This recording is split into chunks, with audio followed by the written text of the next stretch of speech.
Happy Halloween, everyone. I am back with another video here on my YouTube channel. It is October 31st, better known as Halloween for most people across the country. Um, it's always a very fun holiday anytime you can dress up in funny costumes and go get free candy, if you ask me. I don't think I'll be participating this year. Um, I'm a little bit past that, but we'll see if anything fun goes on and maybe I can find a makeshift costume and go find some fun for tonight. But I don't have any big plans as of now. But we have some very special people we'd like to shout out that happen to have their birthday on Halloween, a very spooky birthday. So, first of all, happy birthday to Manchester United winger Marcus Rashford. I hope you have a great day over there in Manchester. Happy birthday to one of the funnest UFC fighters of all time, maybe the best nickname in UFC history, the Dean of Mean, Keith Jardine. Happy birthday to you, Keith. Happy birthday to Vanilla Ice. Yeah, ice, ice, baby. Bum, bum, bum, bum, bum, bum, bum, bum. Your birthday is kind of crazy. Bum, bum, bum, bum, bum, bum, bum, bum. Yeah, shout out Vanilla Ice for that. Also, happy birthday, Nick Saban, one of the best college coaches of all time over there at Alabama. And ironically enough, on a day that you get free candy, happy birthday to John Candy, one of the most significant actors of all time. Many of you have probably seen the movie Cool Runnings about the Jamaican bobsled team. Fantastic movie. John Candy did a great job in that movie. You could tell he was feeling the rhythm, feeling the rhymes. Cool Runnings, one more time, baby. But so as I said, today's also Tuesday, which means last night we had Monday Night Football between the Detroit Lions and the Las Vegas Raiders. The Lions were able to pull out a 12-point victory by a score of 26-14 to move on to 6-2 on the year, sole control of the NFC North. Meanwhile, the Raiders fall to 3-5. Still kind of in the mix, but they do need to figure some things out.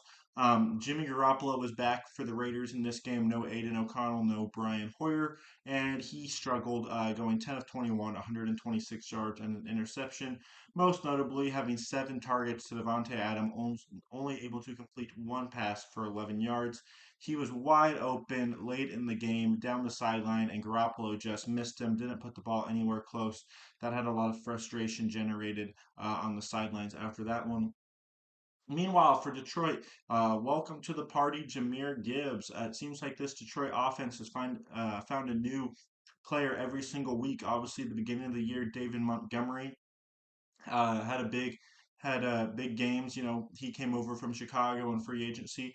He was hurt though, so backup running back and former first round pick Jameer Gibbs went absolutely crazy. Had 26 carries for 152 rushing yards and a touchdown. Also had 5 catches for 37 yards. Jared Goff was really good, 26 of 37, 272 yards, one interception, one touchdown. Uh, the usual weapons in the receiving game were getting involved as well. Amon-Ra St. Brown, the Sun God, had 6 catches for 108 yards. Meanwhile, tight end U continues to put out some studs. Former Iowa player Sam Laporta, 8 catches, 57 yards, and a touchdown. It looks a little bit closer on the scoreboard than you'd think, but that's because the interception Jared Goff had was a pick six to Marcus Peters. So that obviously helped the Raiders get some more points on the board because their offense wasn't really generating anything there. And even Max Crosby, well, he had a decent game, didn't disrupt the game like he usually does from his pass rushing position. So I hope all you guys had a fantastic weekend this past weekend. I know a lot of you guys probably celebrated Halloween a little bit early, but we celebrated some good football games out there. And unfortunately, our picks they weren't great, but they weren't bad.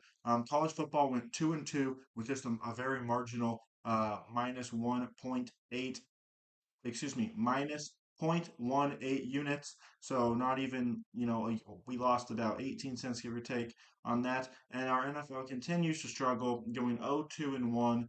I don't know what to speak on that one. I'll cover that one here in a second, getting right into college football. Tennessee was really able to control Kentucky for most of that game.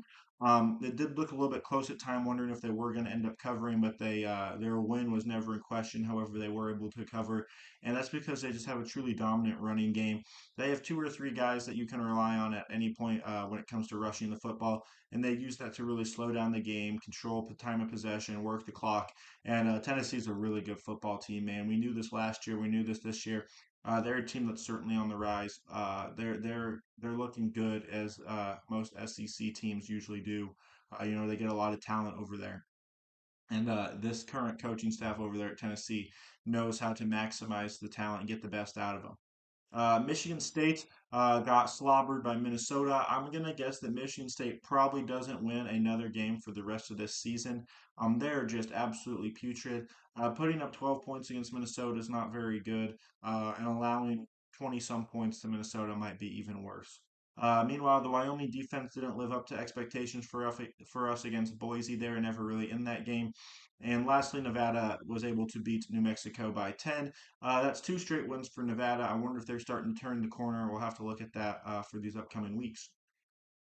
But outside of those bets, the college football world was a little interesting. We saw Oklahoma get upset by Kansas. Oregon State got upset. North Carolina got upset, and then while they weren't ranked, Arizona State beat Washington State, which I thought was a surprise. So a lot of big teams are falling down the charts. It's going to be interesting to see what's going to play off this Pac-12 coming out here. Obviously, Oregon State just lost. UCLA uh, barely snuck by Colorado. USC had a 1 point win over Cal in a game they were down most of the way, 50-49. Uh, all that stuff's starting to fall apart a little bit. So we'll see what happens there. Obviously, Oklahoma falling apart too means there's going to be some openings in that top 10. We're going to see who's going to claim that. Um, but jumping into the NFL, the first game I want to talk about is the Rams and Cowboys game. As the Dallas Cowboys handily defeated the Rams by a score of 43-20. Dallas just absolutely dominated this game from the get-go. They came out in the first quarter and made a statement, mainly from their defense. Deron Bland had a pick six, and then I believe it was the following possession for the Rams. They had their punt blocked for a safety. Um, Dak Prescott was really, really good. 25 for 31, 304 yards, four touchdowns to one interception. He was getting real busy with CeeDee Lamb, who had 12 catches, 156 yards, and two touchdowns. Uh, Meanwhile, for the Rams, Matthew Stafford got hurt midway through the game. He had a thumb injury on his throwing hand. He was 13 of 22, 162 yards, one touchdown to one interception. Sean McVay said that he's going to be day to day with that thumb injury. It is not as originally as bad as they expected it to be. Um, However, that's a guy that needs to be healthy for the Rams to have any form of success at all. We saw this was probably their worst offensive game in a while, despite them still managing to put up 20 points. Um, I mean, it's just they didn't do enough to really look like the typical Rams that we know. Puka Nakua only had three catches for 43 yards. Cooper Kupp had four catches for 21 yards. Usually those guys are in the 10, 11 catch range, have a lot more yards than that. But that, when Brett Rypien comes into the game for Stafford, the passing game is going to have an expected dip. And if Stafford does have to miss this next week's game, I'm going to be worried for what's coming up for the Rams. They are 3-5 on the year. They're not completely out of it in terms of the NFC playoff race, but their next three games, they're at Green Bay, then they have a bye week, and then they are at home against the Seahawks. That's not a terrible stretch for them. They should be able to beat the Packers, who look like a very dreadfully poor team, to move to 4-5, and then have a tough matchup with Seattle there. Meanwhile, Dallas is 5-2. Next week they go to Philly in a game that will mean a lot for who controls the NFC East. Following that, they're at home against the Giants and again at home against the Panthers. So while they do have a challenging game next week, they should have two gimmies following that to help them get back on board if they do slip up to the Eagles. Um, Another game that I want to talk about here is the Tennessee Titans managed to knock off the Atlanta Falcons by a score of 28-23. The Falcons will fall to 4-4 on the year, while the Titans move to 3-4 on the year. This was interesting as the Titans turned to Will Levis at quarterback. Obviously, Ryan Tannehill is injured. They've tried Malik Willis for a few games. He hasn't really done much. And in the first start of Will Levis's career, he had a hell of a game. The Titans wearing those very pretty Houston Oilers jerseys, and Levis 19 of 29, 238 yards, and four touchdowns. He was mainly connecting with his number one target, DeAndre Hopkins, looking like the DeAndre Hopkins of old.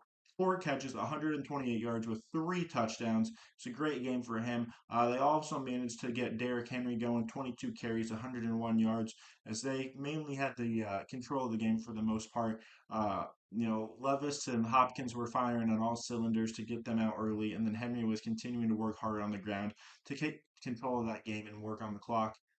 Meanwhile, for the Falcons, Desmond Ritter got knocked out of that game pretty early with a concussion, and we saw former Commanders quarterback Taylor Heineke take over for the rest of that game, in which we saw him go 12 of 21, 175 yards and one touchdown.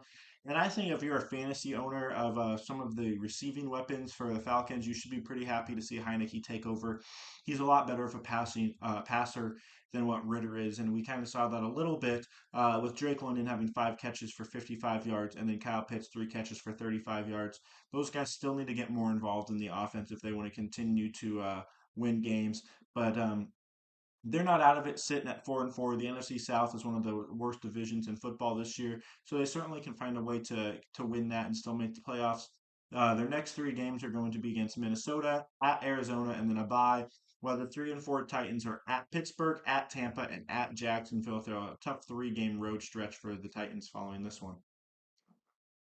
And then another one that I want to talk about is one of the games that cost us this weekend in terms of our betting picks, and it didn't lose, but it was a push, and that was the Jets -3 against the Giants, as the Jets won 13-10 in overtime in the game in which the New York Giants had 7 passing yards.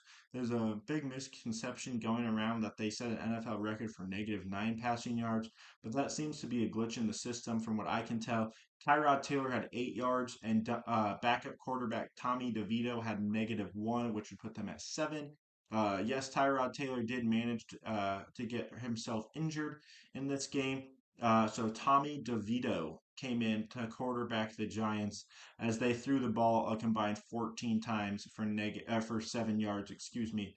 Meanwhile, they really got Saquon involved early, often, and throughout the entirety of the game, giving him 36 carries for 128 yards. On the flip side, the Jets weren't able to get anything going either. Zach Wilson wasn't terrible, going 17 of 36, 240 yards and one touchdown, but was never really able to get it going when it mattered. Brees Hall, 12 carries, 17 yards. You got to do better than a 1.4 yard per carry average over there.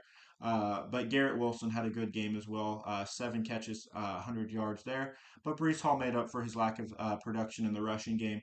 In the receiving game with 6 catches, 76 yards, and one touchdown. However, the most notable thing about this game is that in the first half, there were 15 punts, and in the total of the game, there were 24. How many games do you see 24 punts? So shout out to the punters for being busy in that game. And the Jets still managed to sneak out a victory to stay alive in the AFC East and to stay alive in the AFC playoff race. They're hoping to get Aaron Rodgers back. They want to keep the team competitive enough that there's a reason for him to come back. Thus far, they do have a winning record, and that's a good sign. Their next three games are at home against the Chargers, then they travel to the Raiders and to the Bills. Meanwhile, the Giants are 2-6 on the year. They're looking to probably sell off some assets if they have any. Daniel Jones is maybe coming back next week. If not, I'm not sure what they're going to do. If Tommy DeVito will be the main starting quarterback, but their next three games are at the Raiders, at Dallas, and at Washington. Tough 3-game stretch there. Some other scores around the league: the Vikings knocked off the Packers by a score of 24-10. Unfortunately for the Vikings, there Kirk Cousins torn Achilles. He is out for the rest of the season. Unsure what the Vikings are going to do there to turn to a new quarterback. They have a couple of rookies on the roster. They have Sean Mannion as well on the practice squad. Maybe he'll be the guy. Unsure there. Let me make sure no trades have broke. And actually, speaking as I'm speaking this perfectly timing. Welcome to Minnesota, new quarterback Joshua Dobbs of the Arizona Cardinals. Moving on to the Vikings, he looks to be their guy for the rest of the season. There, it looks like they gave up a sixth-round pick to get him in there. Perfect time to break that news, Adam Schefter. Uh, well, other scores from around the league: the Eagles knocked off the Commanders 38-31. A.J. Brown had his sixth straight game of 125 plus yards, breaking the old record held by Calvin Johnson, otherwise known as Megatron. Saints 38, Colts 27. The Jaguars knocked off the Steelers 20-10. The Jaguars now have the longest winning streak in the league at 6 straight wins. The Panthers knocked off the Texans 15-13, meaning all 32 teams now currently have a win this season. The Dolphins and the Patriots, they played. The Dolphins won 31-17. Tua had a great game as he's a fantastic quarterback. He's been fantastic all year long. And when you look at the guys he has around him, such as Tyreek Hill and Jalen Waddle, it's no wondering why he's had such a great year. Um, the Seahawks were able to knock off the Browns 24-20 thanks to a late winner for Seattle. Gino had a nice drive there getting things going and found Jake Bobo late for the touchdown. Meanwhile, the Seahawks also just traded for Leonard Williams of the Giants, a nice defensive line addition there to help the Seahawks, who have struggled a little bit defending the run in the past couple seasons. Uh, they'll also help with some pass rush. They're currently atop the NFC West. A huge day for the Seahawks. The Bengals knocked off the 49ers by a score of 31-17, 283 yards, 3 touchdowns for Joe Burrow. He's quietly turned his season around after a few rough weeks to start the year. Meanwhile, Brock Purdy doing the opposite, having good to start, falling off now. 2 interceptions. The Niners have lost 3 straight games.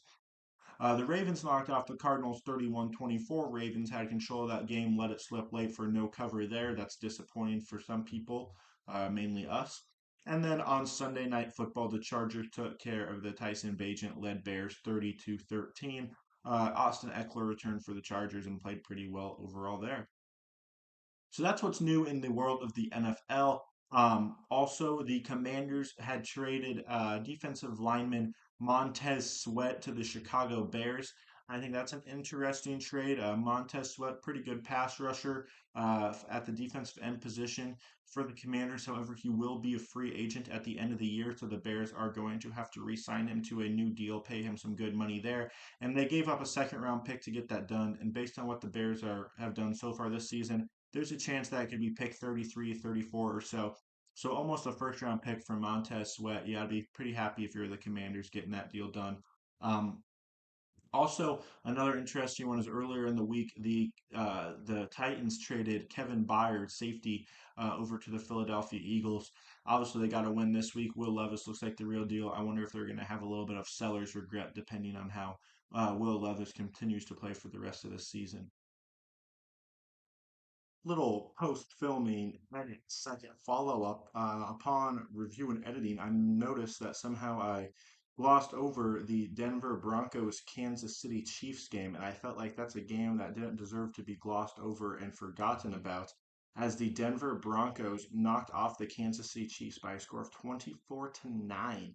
I believe that was 16 straight games that the Broncos had lost to the Chiefs, and this had finally ended that streak.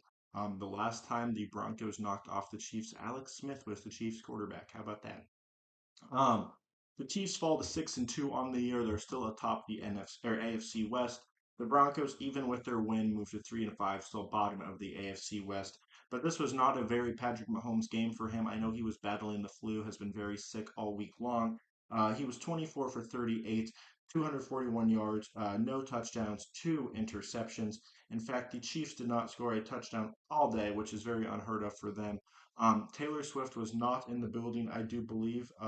And as a result, you can understand Travis Kelce had a slow game, 6 catches, 58 yards. They were in Denver, however, so not exactly like it was a home game for Taylor.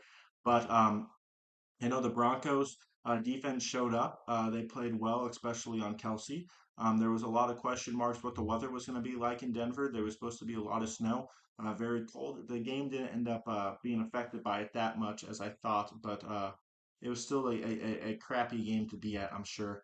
Meanwhile, if you're the Broncos, Russell Wilson played a very good game, 12 of 19, only 114 passing yards, but he complemented that with 3 passing touchdowns to 0 interceptions. They were able to run the ball pretty well as well. Javante Williams, 27 carries for 85 yards, and Jaleel McLaughlin also got involved for 4 carries, 33 yards there. Really got the ball spread out well in the passing game. Jerry Judy, 2 catches, 50 yards in the touchdown. Cortland Sutton, 2 catches, 29 yards in the touchdown. Javante Williams, 3 catches, 13 yards in the touchdown. Rush did a great job of getting the ball to the guys that were needed to make plays, despite being sacked 6 times. That's going to happen when you play that Kansas City defense. They have some real good pass rushers. George Karlaftis got to rush 2.5 sacks there. Chris Jones, no sacks for him. But it's definitely an interesting one there if you're the Broncos. It feels nice to finally get a win on the board there for Denver. However, you still have a lot to figure out. Ever since you've kind of moved some of these pieces around, they've played a little bit better football. No Frank Clark, no Randy Gregory, a little bit more youth involved there. They are going into a bye week this week, allows them to get some more things figured out, hopefully, for what they want to do for the rest of the year, and then follow up with a trip to Buffalo after that. Meanwhile, if you're the Chiefs, you got to be a little bit bummed out that you lost the Broncos, you lost that winning streak, but you can't focus on it too much because you got a big game coming up this Sunday. They are in Frankfurt, Germany, so an early kickoff for us in the U.S. But they played the lethal Miami Dolphins offense over there before having a bye week and then following it up with a big matchup against the Eagles as Travis takes on his older brother Jason in that one. So yeah, like I said, somehow forgot this game in my first go around, so had to follow up afterwards. So I hope you enjoyed this odd little cut in right here. But lastly, the only other news that we have throughout the world of sports that I'd like to talk about for a second is late last night, early this morning, whatever time frame you want to put on it. The James Harden trade was finalized and completed. It's been rumored for a while now, but it's finally done. He is heading to the Los Angeles Clippers alongside PJ Tucker. Meanwhile, Philadelphia received a retirement home of players such as Marcus Morris, Nick Batum, Robert Covington. They also got Kenyon Martin Jr., a 2026 Clippers first round pick, a 2028 Clippers first round pick, a couple second round picks, and a future pick swap. All those players that the 76ers received in the trade are expiring contracts, as is Tobias Harris. So the Sixers are looking to sit at about 50 to 65 million dollars in cap space going into next offseason. Um, It'll be interesting to see how Philly plays the rest of this year without Harden, knowing they didn't really get any great pieces back in return either. Personally, I really wouldn't be interested in having any of the four players that I received make my rotation if I was Nick Nurse, the coach of the 76ers, and I'd be disappointed in that. I think there was a possibility that you could have sent Harden to Chicago and maybe got more value of some sort back that way. But if you're the Clippers, you got Russ, you got Harden, you got Kawhi, you got Paul George. Not all those guys are known to stay on the floor at all times. They have some injury concerns, some load management concerns. But having those four guys, if you can have any combination of two or three of them play every single night, uh, I think you're going to be in good shape there. Obviously, Westbrook and Harden have played multiple times before. They've played together with the Rockets as well as at the Thunder. Um, I believe that uh, actually, I was going to say Harden has not played with Paul George yet. My mistake. Um, but Paul George has played with Westbrook before in OKC, but that doesn't matter. They played last season, so excuse me for that. Um, if you're the Clipper or if you're the Sixers, though, it is going to be interesting to see what your plan is going forward. You've got to hope that Joel Embiid is happy where he's at. If he asks for a trade, you're going to be in big trouble there. But you have some cap space available in the offseason. There's some guys that will be intriguing that are going to be a free agents. Kawhi Leonard, Paul George have the option to opt out of their contracts to become free agents, as does LeBron James. Pascal Siakam set to be a free agent. OG Anunoby has a player option to get out there on the market. There's some lesser star names. A guy like Buddy Hield could fit into maybe what they're trying to do over there in Philadelphia. He's a potential free agent coming up. Um, it's just really DeMar DeRozan's another guy that will be a free agent. I believe Isaiah Quickly still waiting a contract extension with the Knicks. It'll be interesting to see what Philly's plan to retool this team is going to be, and if they re-sign Tobias Harris to help with that. Some other things going on in the world of sports. Game three of the World Series was last night. The Texas Rangers won that by a score of 3-1 to go up 2-1 in the series. Adolis Garcia got hurt for the Rangers. It looked like he had an oblique injury. Yet to hear the status on him yet, if he's going to miss any time on that.